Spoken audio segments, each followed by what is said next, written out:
उसके इतना कहते ही डंडे ने कहा, जी मालिक, ऐसा है कि मैं जब तक उसके साथ था वह मेरा मालिक था।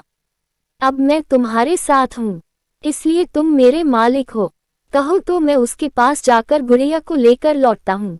लड़के ने कहा, ऐसा ही हो। डंडा गया, शिकारी को पकड़ा और गुड़िया को वसूल करके लौटा। लड़का गुड़िया और डंडा दोनों को साथ लेकर लौटा।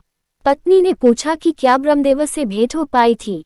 जवाब में उसने कहा, हाँ, मुझे ब्रह्मदेव ने ये गुड़िया दी।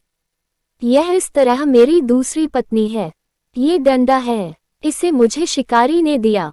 इसके बाद उसने राजा को ब्रह्मदेव का दिया पत्र दिया। राजा ने उसे पढ़ा और डर गया।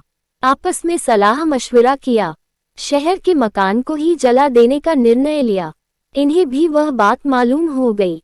तब डंडे को दरवाजे पर टिकाकर कहा कि तुम उन लोगों की मरम्मत कर देना। डंडे को ये जिम्मेदारी सौंपकर वह निश्चिंत होकर सो गया। आधी रात को वे लोग आए। डंडे ने उन लोगों की खूब पिटाई की।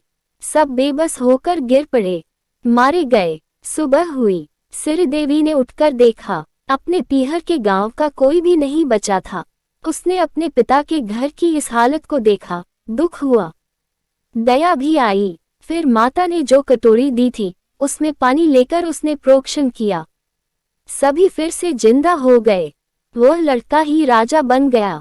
माता पिता दीदी लोग सब फिर से उठ गए। गुड़िया से कहकर पसंद की सारी चीजें बनवा ली। ताऊ सुखी जीवन जीते रहे।